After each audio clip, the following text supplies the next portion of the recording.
Bonsoir à toutes, bonsoir à tous et puis bonsoir à celles et ceux qui nous regarderont sur YouTube. Bienvenue à la Maison de la Méditation. Méditer, ce n'est pas s'isoler du monde, mais au contraire apprendre à s'y ouvrir toujours plus, toujours mieux, du mieux qu'on peut.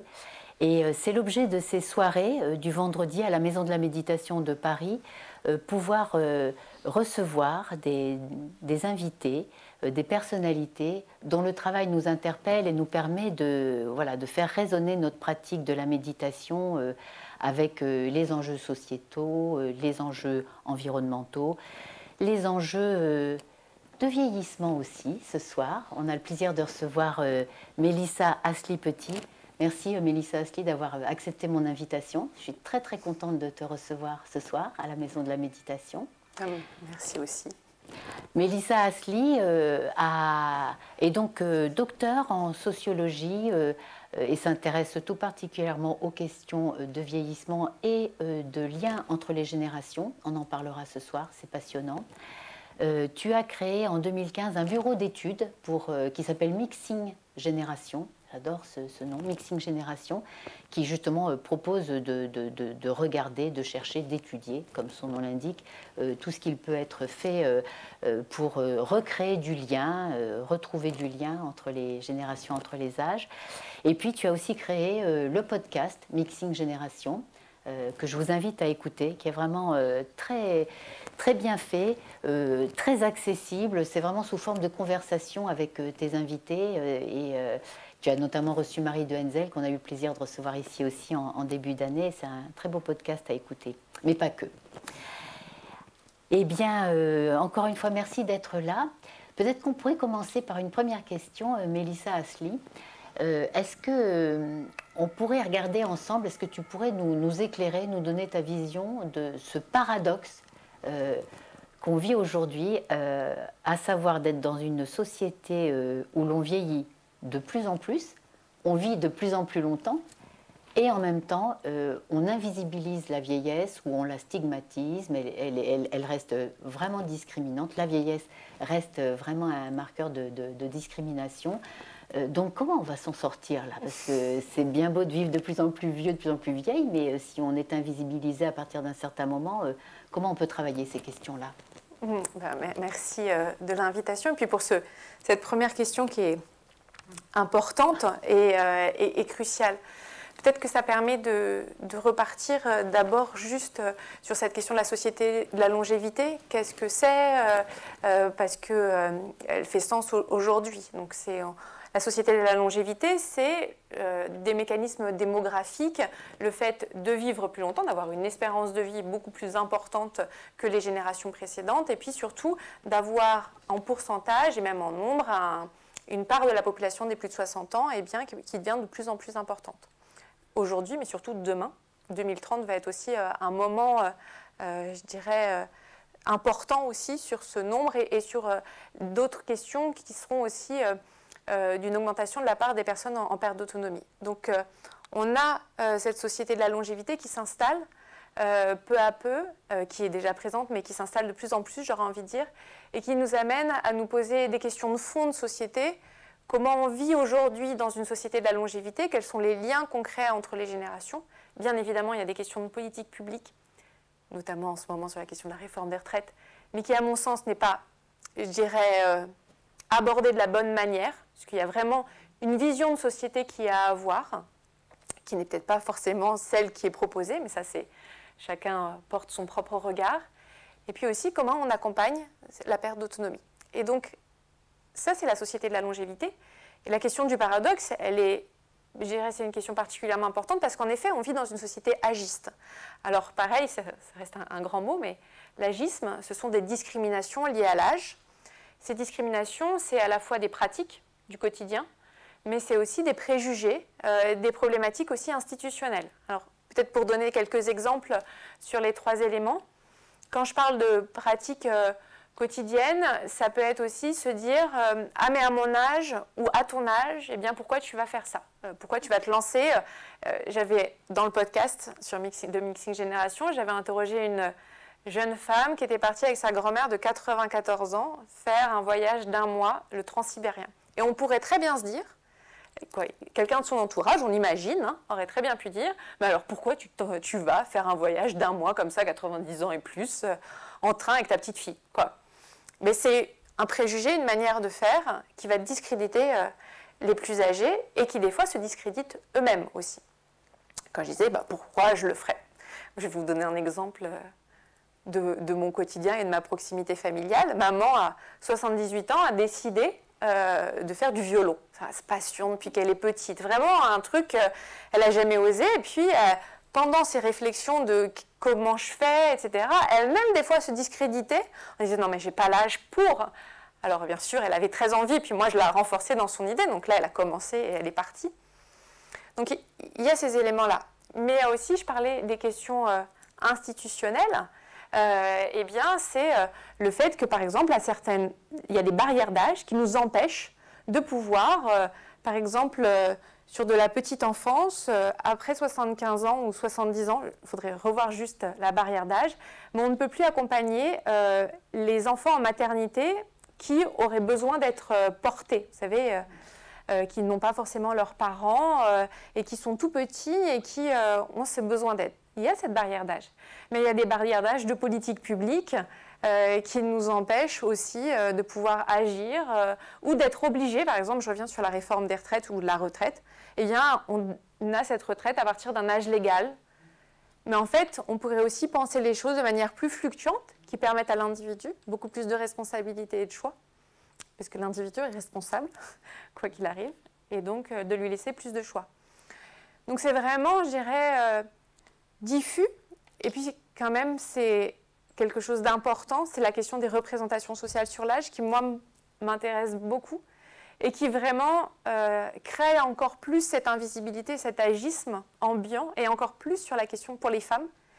Ça va être des représentations sociales au cinéma négatives, ça va être l'invisibilité dans les rôles de plus de 60, de plus de 70 ans, ou sinon un seul type de rôle. Des publicités qui vont invisibiliser les femmes, on ne va pas voir forcément, et même les hommes, mais surtout les femmes, comme je disais, on ne va pas forcément voir leurs rides. Et donc, en ce moment, il y a un courant quand même qui montre que, eh bien, on voit de plus en plus, je regardais une pub pour un chocolat. On voyait une femme, je ne sais pas, de 60-70 ans, cheveux blancs, aimant son chocolat, quoi. Et j'ai trouvé ça bien aussi de voir tout âge, pour toute publicité. Bien évidemment, il y a toujours cette question de trouver le bon équilibre et qu'il est important de dresser des portraits qui ressemblent à chaque individu aujourd'hui dans la société. Et donc, quand je pose un peu ces deux éléments de société de la longévité, de problématique d'agisme, c'est vraiment paradoxal de se dire qu'on se tire une balle dans le pied dans notre société, puisque demain, on sera tous vieux. On espère tous vivre très longtemps, malgré tout, sans perte d'autonomie. Ça, c'est un autre problème de la question du vieillissement et des peurs qu'on peut avoir.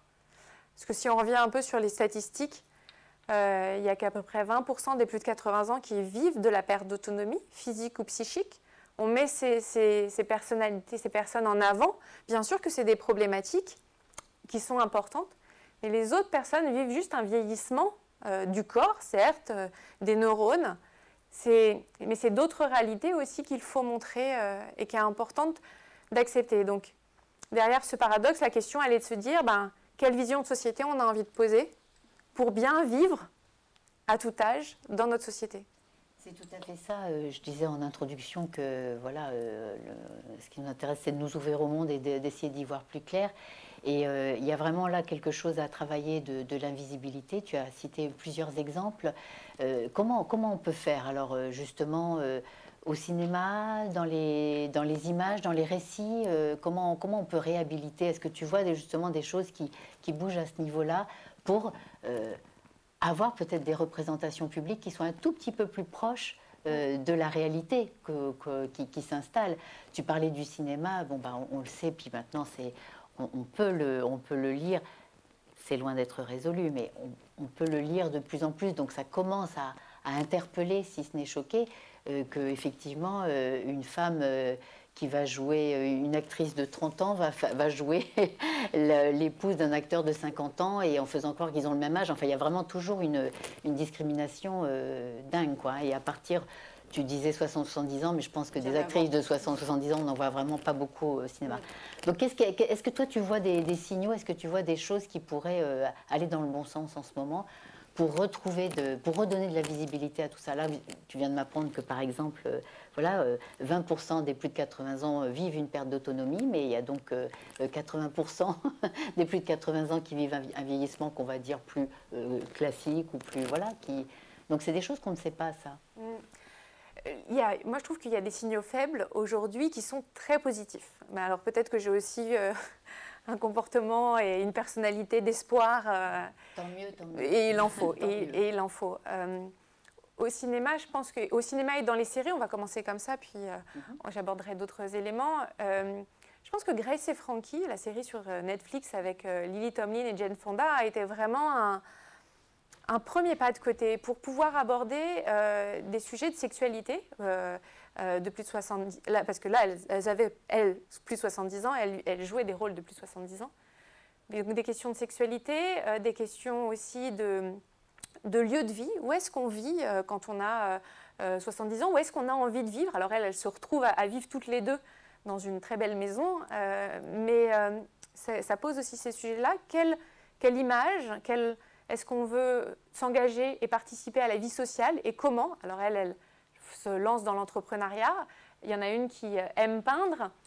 Et ce que j'ai aimé dans la dernière saison, alors après moi j'ai pas toujours tout vu et on peut aussi avoir quelques critiques sur cette série, mais ce que j'ai aimé c'est qu'à la fin, elle parle du deuil, elle parle de la maladie d'Alzheimer aussi, elle parle vraiment des pertes.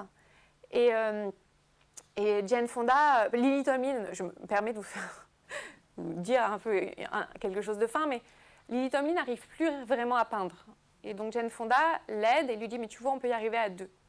Et je trouve ça très fort. Alors c'est beaucoup mieux dit quand on voit les images et la série, mais je trouve ça très fort l'idée de s'entraider. C'est-à-dire qu'on peut s'entraider à tout âge et c'est quelque chose d'important et peut-être qu'il manque encore un peu. Cette question de l'entraide. Et ça, c'est vraiment des questions que tu travailles, justement. La première conversation, la toute première qu'on avait eue ensemble, tu me parlais justement des possibilités d'entraide, parce qu'en caricaturant, on vit dans un monde où, effectivement, avant d'entrer dans la vie active, on n'est pas vraiment responsable, et puis une fois qu'on sort de la vie active, on ne sert plus à rien. Donc il y a toute voilà, il y a les producteurs consommateurs qui eux ont éventuellement leur place s'ils ne sont pas au chômage, s'ils sont bien donc producteurs consommateurs. Mais avant ça, après ça, il y a des grosses zones d'ombre. Et toi, tu fais vraiment ce travail justement d'ouvrir les digues, quoi, d'abat, si je puis dire, en tout cas de tenter de les fissurer. Là, tu viens de donner un exemple d'entraide entre personnes âgées, entre ces deux femmes, ce qui est déjà magnifique, mais il y a plein de pistes d'entraide aussi, non, qui se mettent dans les signaux faibles, peut-être, non? Oui. Peut-être avant d'aborder un exemple, les exemples d'entraide, je voudrais juste revenir sur un autre exemple de représentation sociale qui est vraiment très récent. C'est il y en a un du groupe Maurice, qui est un groupe canadien, où en fait, on voit une personne qui, dans la petite pub de 15-20 secondes, eh bien, par exemple, on la voit à mon âge et puis tout d'un coup, on la voit au fur et à mesure âgée. Et il y a une autre pub qui vient de sortir française, là, par le Gérondif, donc c'est le Gérontopole d'Île-de-France, qui ont fait une étude et qui ont co-créé une publicité pour sortir de la GIS et qui dit te respecter, c'est me respecter. Et donc, on voit, par exemple, moi, je me vois moi, puis dans la glace, je me vois, par exemple, à 60-70 ans. Je pense qu'il y a vraiment quelque chose de réussir à se projeter et de se dire que c'est important de se respecter soi-même, parce que c'est se respecter soi demain, mais c'est respecter aussi ses parents, ou ses grands-parents, en fonction de la situation dans laquelle on est, puis c'est se respecter juste en tant que citoyen. Donc sur les questions d'entraide, c'est vrai qu'il faut peut-être sortir et décloisonner notre regard sur les relations entre les générations et de se dire que ce n'est pas que les tout-petits et les très âgés, c'est aussi d'autres formes. Alors bien évidemment, je dirais l'une des premières formes de socialisation et de transmission, c'est bien évidemment au sein de la famille.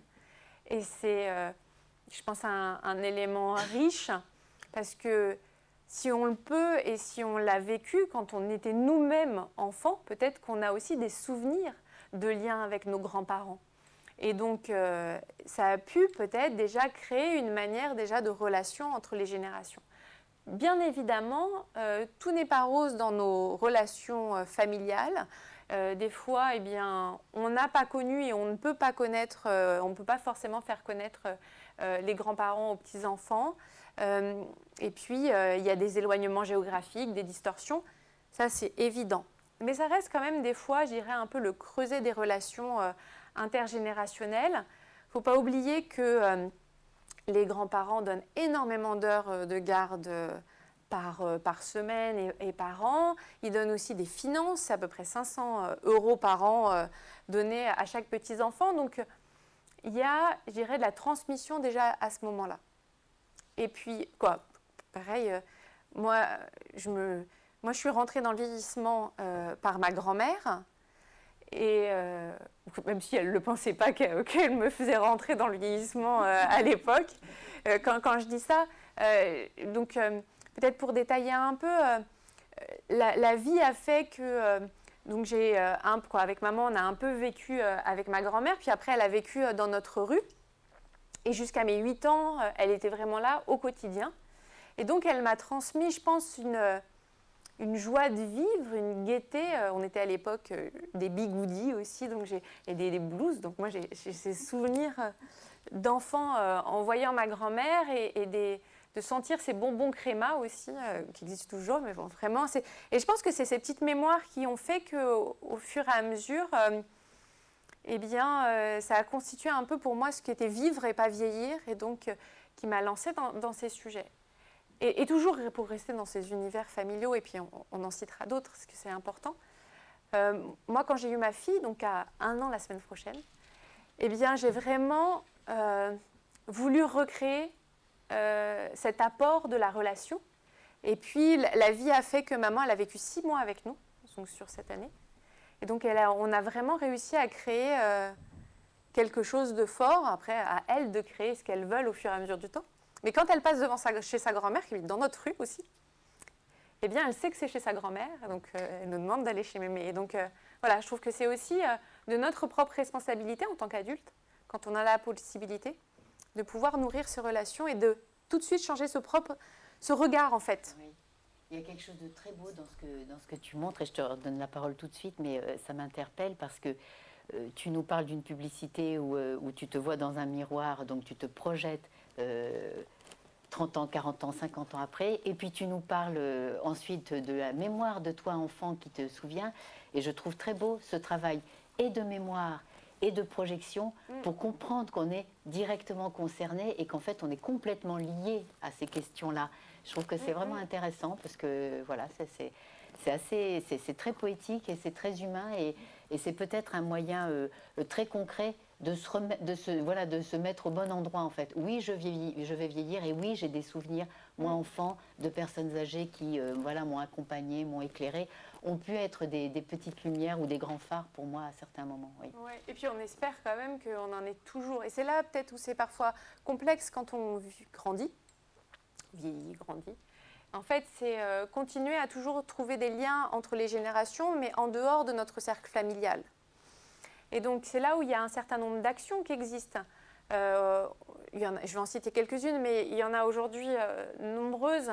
La dernière interview que j'ai faite pour Mixing Génération, le podcast, c'était Duo for a Job. Donc, c'est une association qui accompagne des gens en recherche d'emploi. Et donc, ce sont des seniors qui les accompagnent. Donc, c'est un temps de 6 mois et il va y avoir un bénévolat et un échange toutes les semaines.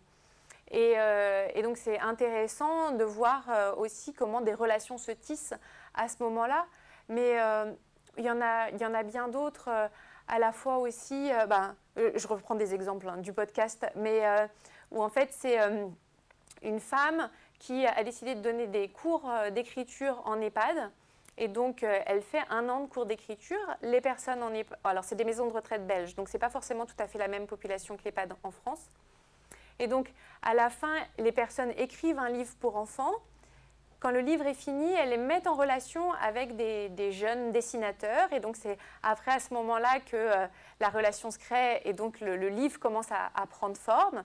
Et je trouve ça aussi très riche. C'est l'idée de se dire que rien n'est figé. Il y a plein de possibilités qui peuvent se faire dans les créations de liens et de solidarité entre les générations. C'est juste, c'est pas forcément, je dirais, je reviendrai, facile forcément, même si je trouve qu'il y a de la solidarité dans le quotidien, mais c'est pas forcément simple à trouver dans nos propres quotidiens. Voilà. On ne vit pas forcément, il y a en Finlande, il y a eu un développement de quartiers empathiques. Alors je le traduis en français, hein, mais ça donne cette question-là. Donc on peut tous rêver de vivre dans des quartiers empathiques où en fait on est quelqu'un qui connaisse tous les bons plans du quartier, qui balaye devant la porte et que ça ne soit pas un balayeur, mais que chacun, on puisse aussi avoir en tête telle personne âgée et donc aller frapper à sa porte, mais elle va aider à un autre moment. Et donc, moi, je ne vis pas dans ce quartier, même si on se connaît dans notre immeuble, et on peut tous, je pense, aspirer quand même à ce qu'il y ait peut-être plus de développement de ce type-là, plus de tiers-lieux qui font vraiment des maillages sur des territoires, parce que c'est aussi comme ça qu'on arrivera à créer, je dirais, un mieux vivre. C'est au-delà du mieux vieillir. Hein. Je pense que c'est un mieux vivre dans nos propres quartiers. Oui, d'ailleurs, j'ai lu à plusieurs reprises ta question qui disait, bah, en fait, tu dis mieux vivre au-delà du mieux vieillir, parce qu'en fait, vivre, c'est vieillir. Ouais. Et puis tu dis, bah, à partir de quel âge on vieillit, en fait. Et parfois, dans tes interviews ou tes interventions, je t'entends même dire, bah, en fait, on vieillit à partir de la naissance. Donc là aussi, il y a un clivage qui nous empêche. Il y a un clivage qui nous empêche de voir la réalité telle qu'elle est, en fait. Hein. C'est comme si à un moment donné, on était vieux, mais c'est pas vraiment comme ça que ça se passe en réalité. Oui. Il y a des gens qui sont plus vieux ou qui sont vieux avant les autres, j'en sais rien, d'autres bien après. Il y a des gens qui sont jeunes toute leur vie. Enfin voilà, c'est beaucoup plus souple que ça, c'est beaucoup plus pluriel. Oui, c'est plus pluriel et puis c'est peut-être aussi quelque chose pour certains d'insidieux dans le corps, quoi. Je pense qu'on se rend compte qu'on vieillit par nos corps qui changent. Mais en fait, notre corps, il a toujours changé. Quoi. Je pense qu'aussi, on se pose toujours des questions sur le corps, ce corps qui évolue à l'adolescence, déjà tout petit, puis à l'adolescence, où on commence vraiment à avoir ce regard sur soi-même, parfois peut-être un peu critique. Et puis il y a les injonctions de société sur le corps des femmes, et puis la question de la maternité. Quoi. Il y a d'autres moments de nos vies, mais qui est aussi un moment fort, ce corps qui ne reprend pas forcément sa forme tout de suite, et qui ne la reprendra peut-être jamais, et qui prendra une autre forme. Et donc en fait, c'est aussi... je pense prendre conscience que on a déjà peut-être commencé à avoir des pertes et gagner à d'autres. Quand on perd et on gagne perpétuellement quelque chose. La question aujourd'hui, c'est qu'on vit dans une société de la compétition et quand même un peu,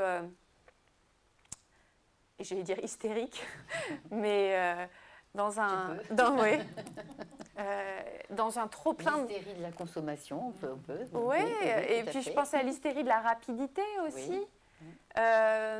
Et que parfois, la contemplation, mais regarder les choses autrement, marcher différemment, c'est d'autres regards sur le monde.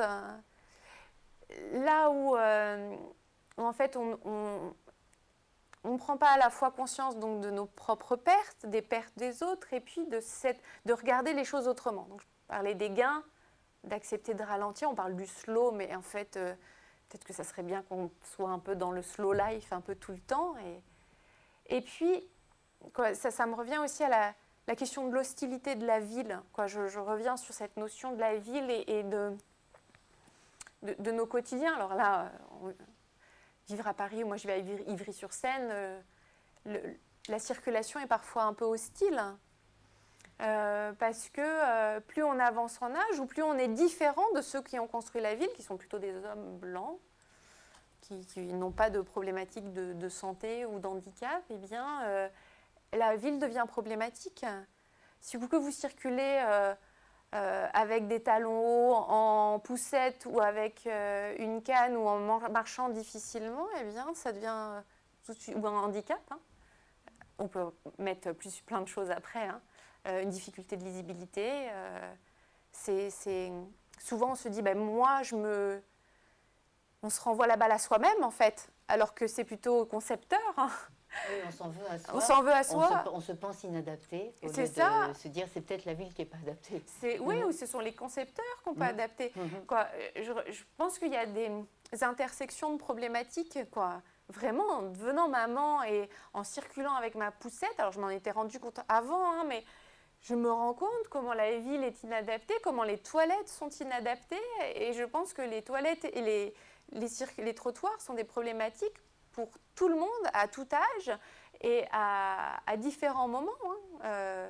Qu'on soit à des moments cycliques du féminin, à un âge avancé, qu'on ait un bébé qu'il faut changer. Voilà.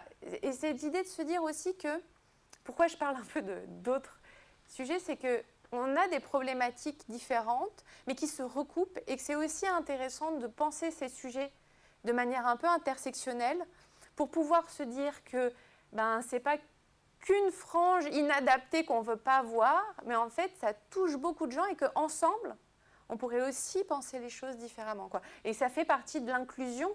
Je parle de la ville, mais on pourrait aussi parler d'autres thématiques qui pourraient vraiment penser mieux l'inclusivité, et puis surtout, le fait que ce n'est pas... C'est quand même beaucoup les concepteurs qui ont créé des choses un peu hostiles pour tout le monde. Je trouve ça passionnant, en effet, parce qu'effectivement, on est dans un monde qui catégorise beaucoup et on pense que les problèmes, on va les résoudre les uns après les autres en regardant catégorie par catégorie. Et là, quand je disais que tu ouvres des digues, je ne pensais pas que tu les ouvrirais autant, mais en effet, au fond, sentir qu'on peut tous être vulnérables à un moment donné, femmes et ses cycles, jeunes mamans, petits, vieux, handicapés, blessés temporairement. Ouais. Voilà, se rappeler notre vulnérabilité qu'on a vraiment, mais alors absolument toutes et tous en partage, ça personne n'y échappe. Ce serait une belle manière d'intégrer peut-être davantage et de de rendre plus visible, ouais. Par exemple, nos anciens et nos aînés. Oui. Est-ce que tu pourrais nous en dire un tout petit peu plus sur ces quartiers empathiques, sur cette notion de quartier empathique? Alors, on a l'impression, dans la description très rapide que tu en as fait, que ce sont des volontés individuelles, ou alors ce sont là justement des politiques. Comment ça se passe? Alors, ça t'a cité la Finlande. Oui, parce que c'est le créateur qui est finlandais. Alors après, je pense que je n'ai pas assez creusé pour bien expliquer les choses. Mais non, ce n'est pas que des volontés individuelles. C'est aussi des volontés collectives, et avec une méthodologie qui a été créée. Et donc, l'idée, c'est que des villes se saisissent de la méthodologie qui a été mise en place. Alors, je ne voudrais pas écorcher le nom, mais c'est Jan Spiro, donc S-P-I-R-O, si je ne me trompe pas. Mais peut-être que le lien sera mis sous la vidéo. Oui, si c'est possible. Mais c'est tout à fait possible. Comme ça, ça sera... On fera ça, c'est vraiment intéressant de regarder. Oui. Comme ça sera plus facile pour avoir le bon nom. Et donc, oui, il y a une méthodologie, et il y a un certain nombre de villes qui commencent à s'en saisir, hein, de manière plutôt européenne, mais aussi un peu internationale, pour pouvoir développer ce genre de quartier et de villes. Et donc, après, en fait, ce sont des bousculements individuels. Mais, comment dire, avoir des circulations avec des trottoirs qui sont juste des trottoirs non escamotés, avoir aussi, comme aux États-Unis, quand je parle des États-Unis, mais il y en a aussi ailleurs, mais le fait de pouvoir avoir, c'est savoir combien de temps on a pour circuler, et donc que ça soit nuit, pour traverser, ouais. Ce sont des éléments simples, mettre plus de bancs, mettre plus d'escalators dans les transports, surtout parisiens. Ce sont des micro-éléments, mais qui vont changer la donne. La question des odeurs, la question de la luminosité, je pense que c'est, oui, véritablement des éléments qui améliorent le quotidien et qui sont des décisions politiques. Oui. Et ça, je reviens sur les fléchages de politique publique, c'est aussi d'une vision de société, quelle société on veut aujourd'hui et demain, et sur quel fonds on va pouvoir mettre de l'argent public. Même si je crois beaucoup aussi dans la société qui vient, au fait que c'est aussi aux individus de pouvoir se rassembler et de pouvoir aussi co-créer ensemble d'autres actions. Mais je pense que pour ça, c'est important d'entendre ce que tu nous dis ce soir et le travail de personnalité comme le travail que tu mènes, parce que voilà, ça dégage un peu les œillères aussi qu'on peut avoir. Comme tu le disais, on vit dans une société hystérique de performance, mais de vitesse aussi. On est beaucoup à aller vite, trop vite. Et c'est bien de se poser, c'est bien de contempler, c'est bien slow. Parce que la slow life, c'est une tendance, mais en fait, personne ne l'applique. Hein. Enfin, il y a très peu de monde qui l'applique. Hein. Alors, je dis personne, j'exagère. Hein. J'ai un petit peu mon microcosme là, urbain en tête, mais on est quand même globalement plus nombreuses et nombreux à aller vite qu'à ralentir. Et je trouve que c'est très important que tu nous dises ce que tu nous dis ce soir, parce qu'on sent en plus beaucoup d'optimisme et d'enthousiasme de ta part, cette joie que tu as transmise ta grand-mère, on l'entend. Et à partir du moment où on ouvre un petit peu, on enlève les œillères, on ouvre un peu, ça donne envie. Moi, je pense que les individus, ils ne sont pas forcément tellement heureux que ça d'être coupés de leurs voisins. Alors bien sûr, on croit que c'est comme ça qu'il faut faire, et puis on se protège, et puis c'est comme ça, et puis dans le métro surtout, on ne se regarde pas, parce que si on sourit, ça va être mal interprété. Enfin voilà, il y a tous ces mécanismes-là, en tout cas par exemple dans les grandes villes qui sont mis en place, et en fait dès qu'on ouvre, et dès qu'on dit tiens, on va faire un repas de voisins, on va faire la... Et on voit qu'on est tellement plus heureux quand on sait qui nous marche sur la tête, ou qui est en dessous, qui est à côté. Donc je pense que ces quartiers empathiques, ces immeubles empathiques, ces cohabitations empathiques pourraient vraiment nous donner des idées et des pistes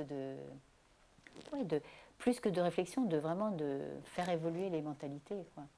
Oui, je pense que dans l'action, il y a de toute façon réussir à faire évoluer les mentalités aussi. Mais on voit, il y a aussi là tout un développement de cohabitation générationnelle et intergénérationnelle avec ces habitats. Ça marche, ça? Il y a des exemples alors, ça fonctionne? Il y a des habitats inclusifs. Je ne sais pas si ça fonctionne encore. Et c'est ça qui me pose question. C'est-à-dire qu'aujourd'hui, il y a des habitats inclusifs qui se développent entre seniors. Entre seniors, ça existe. Entre seniors en perte d'autonomie aussi. Alternative à l'EHPAD. 10-12 personnes, ça semble être intéressant, parce que je vais faire un parallèle qui n'est peut-être pas forcément très bon, mais en permaculture, on est plutôt sur du petit et pas sur de l'agriculture intensive. Et donc en fait, mon parallèle n'est pas forcément bon, mais pour moi, l'EHPAD est un peu l'agriculture intensive sur du... Je trouve que la métaphore est jolie, et donc, elle est claire. La permaculture est plus peut-être ce modèle de 10-12 personnes en perte d'autonomie pour accompagner au mieux les personnes. Alors, il y a ça dans les développements. Et puis, il y a aussi les habitats intergénérationnels, que ce soit de la coloc, une personne qui a un appartement grand et qui accueille des plus jeunes, ou de l'habitat intergénérationnel plus large sur des maisons intergénérationnelles. Moi, mon hic, c'est on peut toujours croire que la magie peut opérer, mais la magie, elle opère souvent avec de la méthodologie. La question, c'est quelle méthodologie on met en place. Mais bien sûr que c'est la question la même chose sur aller frapper à la porte de son voisin, etc. Savoir s'entraider quand on est dans un milieu, dans n'importe quel milieu, et peut-être qu'on s'entraide peut-être plus facilement au milieu rural ou en périurbain. Mais quel cadre méthodologique on met en place quand on sait qu'on va accueillir des gens? Il y a aussi des colocations intergénérationnelles qui ne vont pas fonctionner parce que les individus ne vont pas s'entendre. Et puis, comment on partage sa salle de bain, comment on partage la cuisine, c'est aussi des codes à mettre en place. Je pense que quand il y a des grands cadres, après, c'est beaucoup plus facile de créer le lien, de créer la relation et ça s'installe beaucoup plus.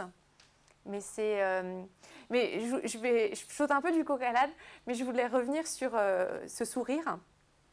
Je reviens sur ma pitchoune, dans sa poussette, entre 6 mois et 1 an, là. Elle a réussi à un moment donné à sourire aux gens, puis après, maintenant, elle fait coucou. Alors, elle a eu sa phase de faire coucou à tout le monde. C'est très sympa, sauf que la moitié du temps, on ne lui fait pas coucou. Et donc, non, les gens ne font pas coucou parce qu'ils sont sur leur téléphone, ils regardent ailleurs, ils sont dans leurs pensées, ils regardent beaucoup leur téléphone. Et donc, de fait, moi, j'ai dû faire aussi coucou parce que je ne veux pas que 1 an, qu'est-ce que je lui transmets en fait? Qu'est-ce que je lui dis? Après, un jour, elle sera par là, elle me dira, mais les gens sont mal polis. Et donc, de fait aussi, je pense qu'ils sont très contents après quand ils ont le sourire et le coucou. Mais en effet, on n'est pas dans ce mindset-là, dans cet état d'esprit-là au tout début. Donc, s'il y a vraiment... Je me rends compte que je me confronte à la réalité concrète, parce que moi, habituellement, je ne dis pas bonjour à tous les gens que je croise dans la rue. Tu leur fais pas coucou. Je leur fais pas coucou, avec insistance, puis avec les deux mains des fois. Alors maintenant, je leur fais coucou aussi quand ils font pas coucou. Mais ce que je veux dire, c'est... je pense que les enfants, et n'importe quel âge aussi, nous remettent dans nos retranchements et nous fait voir une autre réalité du monde et nous ouvrent. Et l'idée, c'est que ça soit à la fois les enfants, mais c'est aussi les plus âgés et que maman m'ouvre, parce que ça, c'est vraiment mon quotidien, d'autres réalités du monde. Et je pense que plus on côtoie des âges différents, on a ces réalités du monde différents. Et je pense encore plus quand on va aller côtoyer des classes sociales différentes, des origines culturelles différentes. C'est peut-être pas forcément facile dans nos quotidiens. Mais je pense que c'est plus on a cet état d'esprit de s'ouvrir, d'accepter l'autre dans son coucou et dans son sourire, eh bien oui, ça sera plus, c'est plus aisé, quoi. L'individu est profondément bon. Oui, oui, oui. Et on peut peut-être se libérer de temps en temps de quelques peurs pas nécessaires. Parce que c'est souvent par peur, hein, en fait, qu'on se ferme, hein, on se protège, on se ferme, et puis voilà. Mais c'est un petit peu dommage. Je suis venue en métro ce soir, et c'est vrai que je pensais bien sûr à la conversation qu'on aurait, et puis je regardais, et voilà, et je voyais des femmes âgées, des petites vieilles qui tenaient debout courageusement, et plein de jeunes assis sur leur portable. Et ça me fait penser à ce que tu dis. Et il n'y a aucun reproche dans ce que je dis, mais en fait, ils ne voient pas juste parce qu'ils sont sur leur portable, c'est pas parce qu'ils sont mauvais ou qu'ils ne veulent pas donner leur place, c'est qu'ils sont absolument ailleurs. Il et elle sont absolument ailleurs, et puis voilà. Et comme le voyage en métro a été particulièrement pénible, ça me faisait mal au cœur.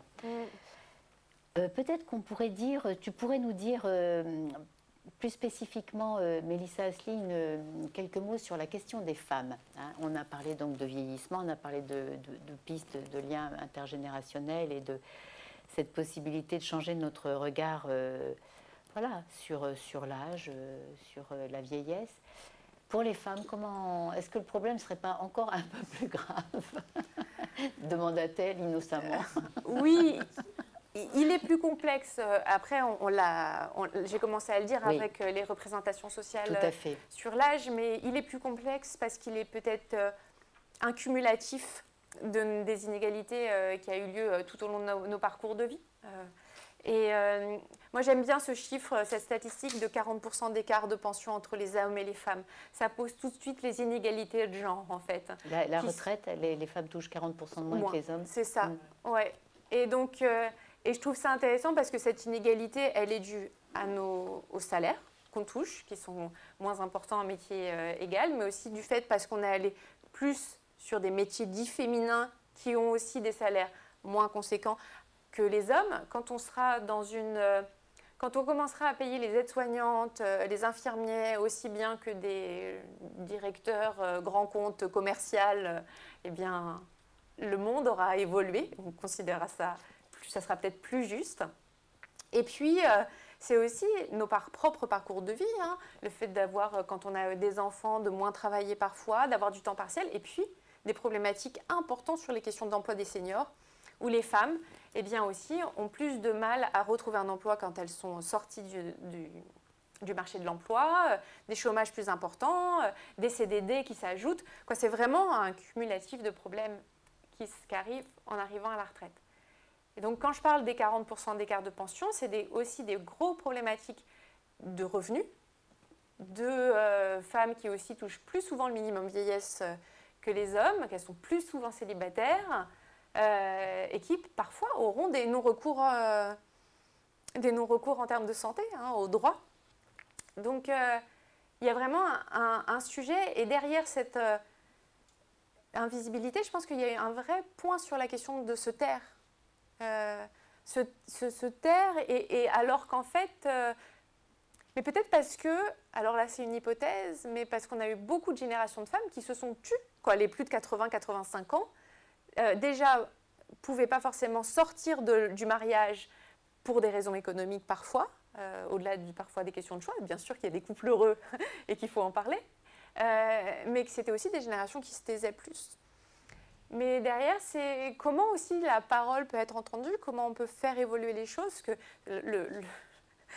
en le disant, je me disais, mais le portrait que je lis est très sinistre, alors qu'en fait, il y a aussi je dirais de la beauté, de la puissance dans les femmes âgées, dans la bienveillance, du courage, je pense aux aidantes, et pas que sans les grands-mères, eh bien, il y aurait aussi des femmes qui devraient choisir par rapport à leur emploi, quoi.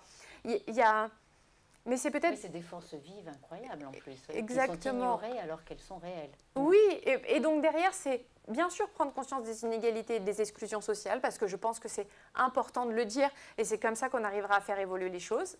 Il faut en prendre conscience pour pouvoir juste mettre des mots, et de la mise en récit et des expériences communes sont importantes sur le sujet. Mais derrière, il y a aussi une puissance d'inclusion sociale entre elles et entre d'autres aussi, et puis de solutions et de puissance vive, comme tu le dis. Et c'est juste réussir à montrer l'un et les solutions aussi. Et peut-être que, alors ça c'est, j'ai l'impression qu'on ne permet pas aussi aux femmes et aux femmes âgées, au-delà de raconter les récits, de pouvoir écouter leur vision sur demain. Quel futur souhaitable ont-elles envie de créer? Quelle vision du futur ont-elles? Et pas que. Souvent, quand on fait des études sur la question du futur auprès de personnes plus âgées, elles ne pensent pas forcément qu'à elles, elles pensent aussi au devenir de la société. Hein. C'est pas... Tous les vieux ne sont pas égocentriques, comme on pourrait le lire, ou l'interpréter comme ça dans les médias. Et donc, je pense qu'il y a aussi ce mouvement qui est important, de se dire... parce que les plus âgés, hommes et femmes, on les voit trop dans le passé. Bien sûr qu'il y a l'historique et l'expérience qui est importante, mais les ancrer dans le présent, dans leur propre réalité, problématiques, inégalités et opportunités, possibilités, et aussi se projeter ensuite dans le futur. Je pense, tu vois, tout à l'heure, je te parlais de demain et d'hier et d'aujourd'hui. Je pense que c'est la même chose aussi sur les femmes et les femmes âgées. Accepter leur récit d'hier, leur récit d'aujourd'hui et la projection pour demain. Nous te remercions beaucoup de nous avoir offert ta soirée et tes éclairages de sociologue sur ces questions qui, on le voit, te passionnent. Et puis, on peut aller regarder et ton Instagram, et ton site Mixing Génération, et ton podcast, qui donne aussi beaucoup d'éléments et qui, encore une fois, nous permettent de rencontrer des gens très différents que tu invites. Et puis maintenant, on va aller boire un verre et continuer cette discussion ensemble autour d'un verre. Voilà. Merci beaucoup, Mélissa.